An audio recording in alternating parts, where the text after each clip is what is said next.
کی محنت، تبلیغ کی محنت، محنت تبلیغ کی محنت زندگی، اور اس کو دوزخ میں ایک گوتا لگایا جائے گا، ایک ڈبکی ڈال کر نکالا جائے گا اور اس سے پوچھا جائے گا تو نے کبھی راحت دیکھی؟ وہ کہے گا کہ راحت کیا چیز ہے میں نہیں جانتا، کہ جہنم کی ایک ڈبکی پر، جہنم کے ایک گوتے پر زندگی بھر کی دنیا کی راحت کیا ہو جائے گا، بھول جائے گا۔ اور فرمایا جنتیوں میں سے ایک آدمی لایا جائے گا جس نے دنیا کی زندگی تکالیف میں گزاری، پریشانی میں گزاری، حالات میں گزاری، کہ اس کو کوئی موقع ایسا میسر نہیں آیا کہ جس میں اس کو راحت ملی، پوری زندگی تکالیف میں۔ فرمایا کہ اس کو جنت میں ایک گوتا دیا جائے گا اور اس سے پوچھا جائے گا کیا تم نے تکلیف دیکھی ہے؟ وہ کہے گا کہ تکلیف کیا چیز ہے بھائی نہیں جانتا دوستوں۔ اور دنیا کی کامیابی، دنیا کی ناکامی، دنیا کا نفع، دنیا کا نقصان دوستوں بزرگوں یہ موت پر ختم ہو جائے گا۔ اصل تو آخرت کی زندگی ہے، جو میرا آپ کا اصل مستقبل ہے، جو میرا آپ کا اصل مستقبل ہے، کہ کیسے میں جو ہے آخرت کی زندگی میں کامیاب ہو جاؤں۔ قرآن کا ایک بڑا حصہ دوستوں بزرگوں اللہ پاک نے آخرت کے احوال اس میں بیان کیے اور آخرت کے احوال کی فکر دلائی ہے کہ ان سارے حالات سے ہر ایک کو گزرنا ہے۔ سب سے پہلا مرحلہ موت ہے۔ سب سے پہلا مرحلہ کیا ہے؟ سب سے پہلا مرحلہ موت ہے، پھر قبر ہے، پھر میدان محشر ہے دوستوں بزرگوں، پھر اعمال نامے کا دیا جانا ہے کہ جس کا نام اعمال اس کے سیدھے ہاتھ میں دیا گیا کہ دوستوں بزرگوں ہمیشہ کے لیے کامیاب، اور اللہ حفاظت فرمائے جس کا نام اعمال اس کے بائیں ہاتھ میں دیا گیا کہ ہمیشہ ہمیش کے لیے ناکام۔ پھر پرصراط کا مسئلہ ہے دوستوں بزرگوں۔ تو آخرت کی زندگی کے اعتبار سے یہ دنیا کی زندگی انتہائی درجے قیمتی ہے۔ آخرت کی زندگی کے اعتبار سے یہ دنیا کی زندگی بہت قیمتی ہے دوستوں بزرگوں، اور یہ برف کی طرح پگھلتی جا رہی ہے۔ آدمی کا ہر سانس اس کو اس کی موت سے کیا کر رہا ہے؟ اس کو اس کی موت سے قریب کر رہا ہے۔ سانسیں گن کر دی گئی ہے، دانا پانی گن کر دیا گیا ہے۔ جب وہ ختم ہوگا تو پھر کوئی کسی کو روک نہیں سکتا، کوئی کسی کو بچا نہیں سکتا۔ اس لیے آپ علیہ الصلوۃ والسلام کی تعلیمات میں کہ صحابہ نے پوچھا اللہ کے رسول بتلائیے من اکیس الناس ومن اخذم الناس، کہ لوگوں میں سب سے زیادہ عقل مند کون ہے، لوگوں میں سب سے زیادہ محتاج کون ہے؟ صحابہ نے سوال کیا کہ لوگوں میں سب سے زیادہ عقل مند کون ہے، لوگوں میں سب سے زیادہ محتاج کون ہے؟ آپ علیہ الصلوۃ والسلام نے فرمایا اکثرهم ذکرا للموت واکثرهم استعدادا للموت قبل نزول الموت، کہ لوگوں میں سب سے زیادہ عقل مند، سب سے زیادہ سمجھدار وہ ہے جو سب سے زیادہ موت کو یاد کرنے والا ہو۔ کس کو یاد کرنے والا ہو؟ موت کو۔ آپ علیہ السلام نے فرمایا کہ لذتوں کو توڑنے والی چیز موت کو کثرت سے یاد کیا کرو۔ کس کو توڑنے والی؟ لذتوں کو توڑنے والی چیز موت کو کثرت سے یاد کیا کرو۔ اور ایک موقع پر فرمایا کہ جو لوگ کثرت سے موت کو یاد رکھتے ہیں ان کے دل زندہ رہتے ہیں۔ جو لوگ کثرت سے موت کو یاد رکھتے ہیں ان کے دل کیسے رہتے ہیں؟ ان کے دل زندہ رہتے ہیں۔ آپ علیہ الصلوۃ والسلام کا حال یہ تھا دوستوں بزرگوں، فرماتے ہیں کہ جب میں ایک طرف سلام پھیرتا ہوں تو مجھے امید نہیں ہوتی کہ میں دوسری طرف بھی سلام پھیر سکوں گا، یعنی اتنا بھی زندگی کا بھروسہ نہیں۔ آپ نے فرمایا کہ عقل مند کون ہے؟ کہ فرمایا عقل مند وہ ہے جو سب سے زیادہ موت کو یاد رکھنے والے ہیں کہ کب اللہ کی طرف سے کس کے لیے بلاوا آ جائے۔ فرمایا سب لائن میں لگے ہوئے، سب کس میں لگے ہوئے ہیں؟ لائن میں. موت کے لیے ضابطہ نہیں ہے دوستوں بزرگوں. موت اللہ کا امر ہے. موت اللہ کا امر ہے. آنے میں ترتیب ہے. پہلے دادا آئے, پھر ابا آئے, پھر ہم آئے. لیکن جانے میں کوئی ترتیب, جانے کی کوئی ترتیب نہیں. اور ہم مشاہدہ کر رہے ہیں دوستوں بزرگوں کہ آدمی جو ہے یعنی بیان کرتے کرتے چلا گیا, کھیلتے کھیلتے چلا گیا, نماز پڑھتے پڑھتے چلا گیا دوستوں بزرگوں. موت کا کوئی بھروسہ نہیں, کب موت آ جائے. اس لیے ہر وقت جو ہے آدمی تیار رہے, ہر وقت الرٹ رہے. آپ نے فرمایا کہ یہ عقل مند ہے, یہ سمجھدار ہے. اور فرمایا کہ جو سب سے زیادہ موت کی تیاری کرنے والا ہے, جو سب سے زیادہ موت کی تیاری کرنے والا. موت کی تیاری کیا ہے؟ کفن کا انتظام کر دے, قبر کھود دے. موت کی تیاری کیا ہے؟ موت کی تیاری کیا ہے؟ اعمال, اپنا ایمان, اپنا اعمال, اپنا ایمان اور اپنے اعمال, یہ موت کی تیاری ہے دوستوں بزرگوں. کہ یہی آخرت میں کام آنے والی چیز ہے. سب کچھ چھوڑ جائے گا. آدمی کے عہدے بھی چھوڑ جائیں گے, اس کا مال بھی اس کی وراثت سے, اس کی ملکیت سے نکل جائے گا. نام بھی بدل جائے گا. مرنے کے بعد نام بھی نہیں لیا جاتا. کیا کہتے ہیں؟ میت کہتے ہیں دوستوں. اور ساتھ میں آنے والی چیز کیا ہے؟ کہ فرمایا ساتھ میں آنے والی چیز اس کا ایمان ہے, اس کے اعمال ہے دوستوں بزرگوں. اور اس کے لیے ایمان اور اعمال کی محنت ہے. کہ بنیاد ایمان ہے کہ دل کا یقین صحیح ہو جائے, دل کا تعلق اللہ سے مضبوط ہو جائے, دل کا تعلق اللہ سے مضبوط ہو جائے دوستوں بزرگوں. اس لیے اپنے دلوں کو اپنی محنت کا میدان بنایا جائے. آپ علیہ الصلوۃ والسلام نے فرمایا کہ انسان کے جسم میں ایک گوشت کا لوتھڑا ہے. اگر وہ صحیح ہو گیا تو سارے اعضاء صحیح ہو جاتے, اور اگر وہ بگڑ گیا تو سارے اعضاء بگڑ جاتے. اور فرمایا وہ انسان کا دل ہے. دل کا تعلق پیدا کرنے والے کے ساتھ مضبوط ہو گیا تو سارے اعضاء دوستوں بزرگ کو اللہ کی اطاعت اور فرمانبرداری میں استعمال ہو. اور اگر دل کا تعلق اللہ سے کمزور ہو گیا تو پھر دوستوں بزرگ کو سارے اعضاء اللہ کی نافرمانی میں کیا ہوں گے؟ اللہ کی نافرمانی میں استعمال ہوں گے. اس لیے دلوں کو محنت کا میدان بنایا جائے. ایک حدیث میں فرمایا کہ دل کی مثال ایسی ہے جیسے ایک میدان ہے, بہت بڑا میدان ہے, اس میں پتا پڑا ہوا ہے اور چاروں طرف سے آندھی چل رہی ہے, چاروں طرف سے ہوا چل رہی ہے. تو پتے کا کیا حال ہو؟ کبھی ادھر, کبھی ادھر, کبھی ادھر, کبھی ادھر. کہاں کے دل کا حال ہے ایسا ہے. اس لیے دل پر محنت کر کے اس کو مضبوط کیا جائے. دل پر محنت کر کے اس کو مضبوط کیا جائے. اگر محنت نہیں ہوگی تو پھر دوستوں بزرگ کو دل خواہشات کا غلام بن جائے گا. دل کیا بن جائے گا؟ خواہشات کا غلام بن جائے گا دوستوں بزرگ. آپ علیہ السلام نے فرمایا کہ آدمی کی یعنی زندگی ختم ہونے کے قریب ہوتی ہے اور اس کی امیدیں کیا ہوتی ہے؟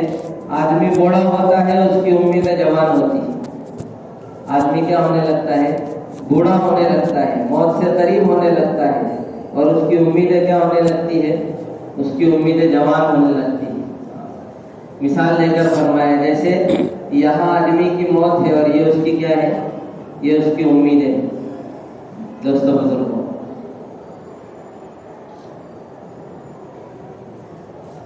تو اپنے ایمان اور اعمال کی تیاری کہ بھائی دل کا یقین اللہ کے ساتھ مضبوط ہو جائے. دل کا یقین اللہ کے ساتھ مضبوط ہو جائے. جب یقین مضبوط ہوگا تو پھر دوستوں بزرگوں حکموں کو پورا کرنا خواہشات کے مقابلے میں کیا ہو جائے گا؟ آسان ہو جائے گا. آدمی حکم دیکھے گا, خواہش نہیں دیکھے گا. کیا دیکھے گا؟ حکم دیکھے گا, خواہش نہیں دیکھے گا. کہ خواہش پورا کرنے کی جگہ کیا ہے؟ خواہشات پورا کرنے کی جگہ کون سی ہے؟ بولو, جنت ہے. وہاں وہ اللہ کا مہمان خانہ ہے, وہاں سارے انتظامات ہیں. لیکن دنیا، فرمایا دنیا حکم پورا کرنے کی جگہ ہے۔ دنیا کس کی جگہ ہے؟ حکم پورا کرنے۔ تو جب دل پر محنت ہوگی، دل کا تعلق اللہ سے مضبوط ہوگا، تو پھر دوستوں بزرگوں حکموں کو پورا کرنا آسان ہوگا۔ اس لیے جناب محمد الرسول اللہ صلی اللہ علیہ وسلم نے، آپ کو نبوت ملی، آپ کی عمر 40 سال کی تھی، آپ کو نبوت ملی۔ اس وقت کعبۃ اللہ کا یہ حال تھا کہ وہ بتوں سے بھرا ہوا تھا۔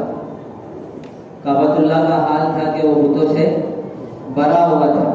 360 بت کعبۃ اللہ میں رکھے ہوئے تھے، لیکن آقا علیہ السلام نے کسی بت کو ہاتھ نہیں لگایا، کسی بت کو نہیں چھیڑا۔ کس کو چھیڑا؟ دلوں کو چھیڑا، کہ بھائی دلوں میں جو ان بتوں کا یقین اترا ہوا ہے، کہ دل اس یقین سے کیسے پاک ہو جائے، ایک اللہ والا یقین دلوں کے اندر اتر جائے، اور ان بتوں کے یقین سے دل کیا ہو جائے؟ دل پاک ہو جائے۔ اس کی محنت، اس لیے صحابہ کرام رضوان اللہ علیہ مجمعین فرماتے تھے کہ ہم نے پہلے ایمان کو سیکھا، پھر قرآن کو سیکھا۔ کیا فرماتے تھے؟ ہم نے پہلے ایمان کو سیکھا، پھر قرآن کو سیکھا، کہ ایمان کی محنت کے ذریعے دوستوں بزرگوں دل کی زمین کو ہموار کیا گیا۔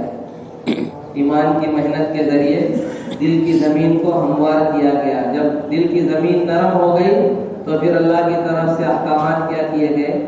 اتارے گئے۔ آپ لوگوں کو گرمی تو نہیں ہوتی؟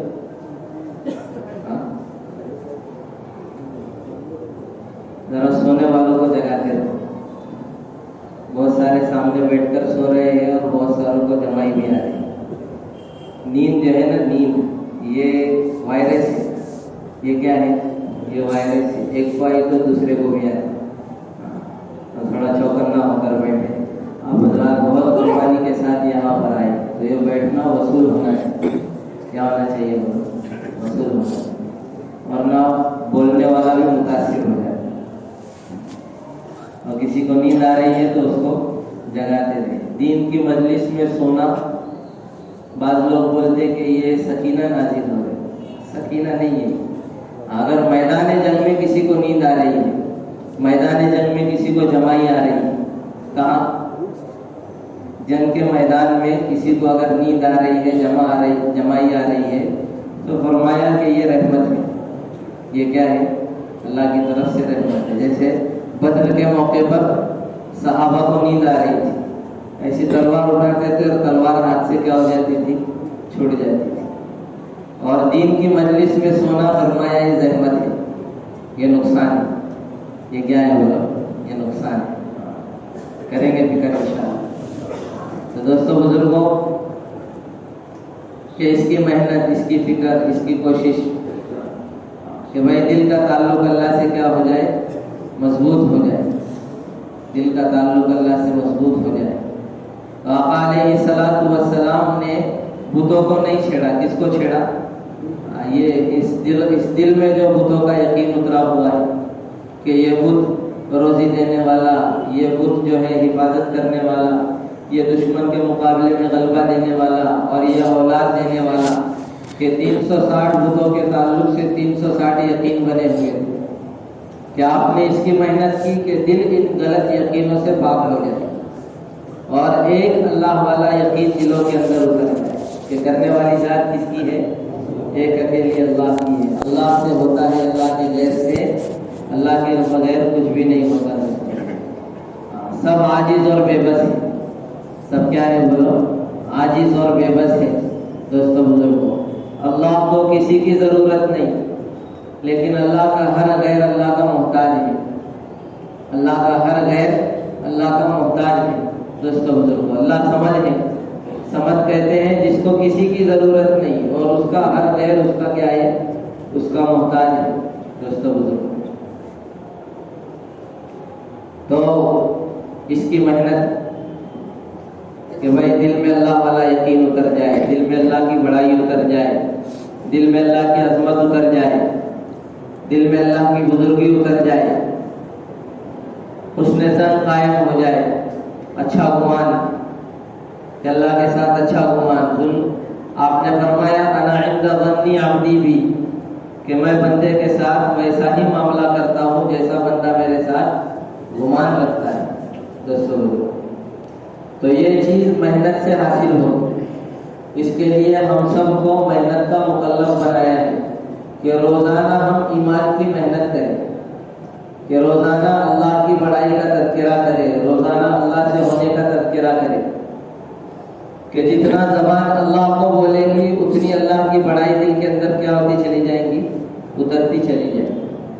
اور جتنا اللہ کے غیر کی نفی کی جائے گی، جتنا اللہ کے غیر کی نفی کی جائے گی، دل اللہ کے غیر کے یقین سے پاک ہوتا چلا جائے گا. اور حضرت جی دامت برکاتہ نے فرمایا کہ اللہ کے غیر کی نفی میں سب سے پہلا نمبر مال کا ہے. کس کی نفی کرو؟ بولو کس کی نفی کرو؟ سبق کی آواز نہیں آئی. کس کی نفی کرو؟ یہ اتنا آسان نہیں ہے دوستو، یہ اتنا آسان نہیں کہ مال کی نفی کی جائے. کیونکہ آدمی دیکھ رہا ہے کہ مال سے کام بن رہے، کس سے کام بن رہے؟ مال سے کام بن رہے. ہر آڑے وقت سب سے پہلے کیا یاد آتا؟ مال یاد آتا. دوستو حالانکہ مال اللہ کی مخلوق ہے. اللہ چاہیں گے تو مال سے کام بنے گا، اور اللہ نہیں چاہیں گے تو نہیں بنے گا. دوستو مال اللہ کی مخلوق ہے، اللہ چاہیں گے تو کام بنے گا. اور آپ علیہ السلام نے فرمایا کہ میری امت کا کتنا بھی مال ہے، میری امت کا کتنا بھی کیا ہے؟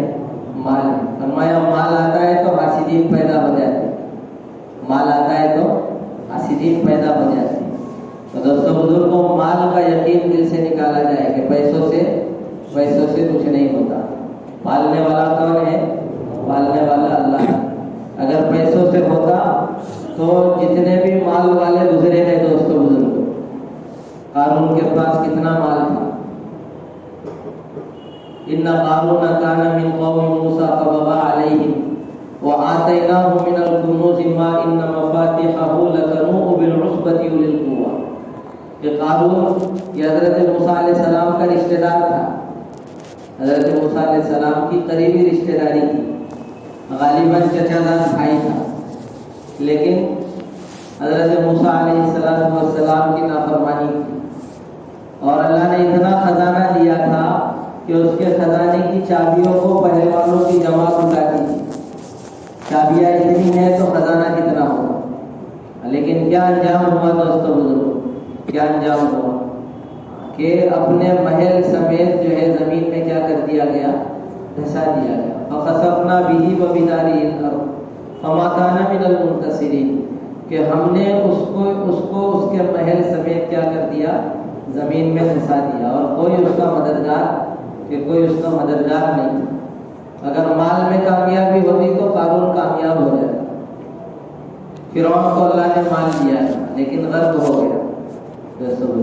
نمرود کو اللہ نے مال دیا تھا، نمرود کو اللہ نے کیا دیا تھا؟ مال دیا تھا. تو مال فتنہ ہے. مال کیا ہے؟ فتنہ ہے. اور مال کا یقین، مال کا تأثر دوستو بزرگوں آدمی کی نگاہ اللہ سے ہٹا دیتا ہے. مال دیا کس نے ہے؟ اللہ نے دیا ہے، لیکن جو ہے آدمی اس کو اپنا کمال سمجھتا ہے. اور پھر اس کا اثر کہ مال کی وجہ سے اس نے خدائی کا دعویٰ کیا. اللہ نے مال دیا، اس کو بادشاہت دی، تو بادشاہت کے زوم میں کیا کیا؟ خدائی کا دعویٰ کر بیٹھا کہ میں رب ہوں. حضرت ابراہیم علیہ السلام نے فرمایا کہ میرا رب وہ ہے جو زندہ بھی کرتا ہے اور مارتا بھی ہے. میرا رب وہ ہے جو زندہ بھی کرتا ہے اور مارتا بھی ہے. تو کہا کہ یہ کام تو میں بھی کرتا ہوں، میں بھی زندہ کرتا ہوں، میں بھی مارتا ہوں. 2 قیدیوں کو بلایا، ایک کو قتل کر دیا، ایک کو چھوڑ دیا. 2 قیدیوں کو بلایا، ایک کو قتل کر دیا اور ایک کو کیا کر دیا؟ چھوڑ دیا. حضرت ابراہیم علیہ السلام نے دیکھا کہ انتہائی درجے بیوقوف آدمی، اس کو مارنا اور زندہ کرنا بولتے، تو اس کے چکر میں نہیں پڑے. اس کو دوسرا سوال ڈالا، اس سے کہا کہ میرا رب وہ ہے جو سورج کو مشرق سے نکالتا ہے. اگر تو رب ہے تو سورج کو مغرب سے نکال کے دکھا. فَبُهِتَ الَّذِي كَفَرَ کہ کافر لاجواب ہو گیا، کیا جواب دے گا اور کیا کرے گا. لیکن دوستوں بزرگوں، مال کی اکڑ، اللہ ہم سب کی حفاظت فرمائے. دوستوں مولانا یونس صاحب رحمۃ اللہ علیہ فرماتے تھے کہ مال آتا ہے نا آدمی کے پاس تو پھر اس کے پیر زمین پہ نہیں ٹکے. بادشاہ کا حجام تھا اور حجامت بنا رہا ہے. بادشاہ کا حجام وہ سمجھدار ہوگا نا، بادشاہ کسی کو بھی تھوڑی حجام بنائے. بادشاہ کا حجام ہے، حجامت بنا رہا تھا. حجامت بناتے بناتے کہنے لگا بادشاہ سلامت، آپ کی بیٹی بھی جوان، میرا بیٹا بھی جوان، کیسی جوڑی رہی. حجام بادشاہ کی بیٹی کا ہاتھ اپنے بیٹے کے لیے مانگنے لگا. اب بادشاہ کی گردن حجام کے ہاتھ میں تھی تو غصہ بھی ہو رہا تھا، لیکن کریں گے کیا. اور بادشاہ کو تعجب بھی ہو رہا تھا کہ میرا حجام اس کو ہوا کیا. تو کسی حکیم سے، اللہ والے سے معلوم کیا کیا بات ہے کہ میرا حجام ایسی بات کہہ رہا ہے. تو کہا کہ جہاں حجام کھڑا تھا وہ زمین کو کھودو. تو زمین کو کھودا گیا تو وہاں سے خزانہ نکلا. کیا نکلا بولو؟ خزانہ. کہا کہ یہ خزانے کا اثر تھا کہ یہ بادشاہ کے لیول کو آ گیا. یہ خزانے کا اثر تھا کہ کس کے لیول کو آ گیا. مولانا فرماتے تھے اس لیے پیسے ادھر مت رکھو، پیسے اوپر کی جیب میں مت رکھو کہ اس کا اپنا اثر ہے. دوستوں بزرگوں، یہ فتنہ ہے، یہ مال ہی کا فتنہ ہے کہ آپس میں رشتہ داریاں ٹوٹ گئی. باپ بیٹے سے ٹوٹ گیا، بھائی سے ٹوٹ گیا. آپس میں رشتہ دار کیا ہو گئے؟ ایک دوسرے سے ٹوٹ گئے. کس کی وجہ سے؟ مال کی وجہ سے. مال قیمتی کہ رشتہ داری قیمتی؟ لیکن دل مال کے یقین سے متاثر ہے، اس لیے رشتہ داری کا لحاظ نہیں. کس کا لحاظ ہے؟ مال کا لحاظ ہے. دوستوں بزرگ، تو نمرود کا بھی دماغ خراب ہونے لگا، خدائی کا دعویٰ کر بیٹھا. اللہ نے فرشتہ بھیجا سمجھانے کے لیے، تو فرشتے کا انکار کر دیا. پھر دوبارہ بھیجا، پھر انکار کیا. پھر سہبارہ بھیجا، پھر انکار کیا. اور کہنے لگا کہ تو اپنے رب کا لشکر میرے لشکر سے مقابلے کے لیے لے کر آ. یعنی اتنا دور آدمی کیا ہو جاتا ہے دوستوں بزرگوں، نکل جاتا ہے. تو اللہ تعالیٰ نے لشکر بھیجا. کس کو بھیجا؟ مچھر کو بھیجا. اس کو زیادہ بھاؤ نہیں دیا. تیری لائقی مچھر کی بھی نہیں، تیری لائقی مچھر کی بھی نہیں. اتنے مچھر بھیجے دوستوں بزرگوں کہ مچھروں کے جھنڈ نے سورج کی روشنی کو چھپا دی. اتنے مچھر. اور وہ مچھر اس کے لشکر پر مسلط ہوئے، اس کا لشکر کے لوگوں کا خون چوسا اور گوشت کھایا. مچھر گوشت نہیں کھاتا، لیکن یہ کون سے مچھر تھے؟ یہ اللہ کا لشکر تھا. انہوں نے خون چوسا مچھروں نے، اور جو ہے گوشت کھایا. ہڈی کے پنجرے پڑے ہوئے تھے. اور پھر دوستوں بزرگوں ایک مچھر اس کی ناک میں گھسا، اور ناک کے ذریعے اللہ نے اس کو کہاں پہنچایا؟ دماغ تک پہنچایا. کہاں تک پہنچایا؟ دماغ تک. اور اس سے عجیب بات دوستوں بزرگوں، 400 سال تک وہ مچھر اس کے دماغ میں رہا.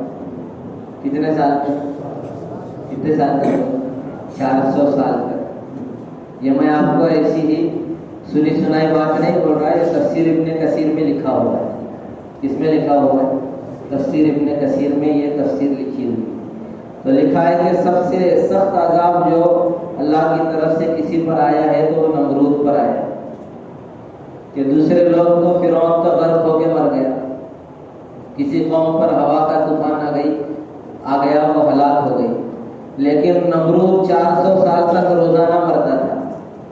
400 سال تک روزانہ مرتا تھا. اور دوستوں بزرگوں، یہ مال کا فتنہ ہے. کس کا فتنہ ہے؟ مال کا. تو محنت کر کے دل کو مال کے یقین سے پاک کیا جائے کہ پیسوں سے کچھ نہیں ہوتا. اگر پیسوں سے ہوتا تو دوستوں بزرگوں پیسے والے کامیاب ہو جاتے، جس کے پاس پیسہ نہیں ہے وہ ناکام ہو جاتے. ہوتے کیا نہیں ہوتے دوستوں؟ لیکن ایسا ہے کیا؟ ایسا نہیں. یہ تو اللہ کی تقسیم ہے. نحن قسمنا بینہم معیشتہم فی الحیات الدنیا، کہ ہم نے معاش کو دنیا کی زندگی میں اپنے بندوں کے درمیان تقسیم کر دیا ہے، کسی کو مالدار، کسی کو غریب، کسی کو متوسط۔ تو دوستو بزرگ، اگر کوئی مال والا ہے تو یہ اس کا کمال نہیں، کوئی غریب ہے تو یہ اس کی کمی نہیں، یہ تو اللہ کی تقسیم ہے، یہ اللہ کی کیا ہے؟ اللہ کی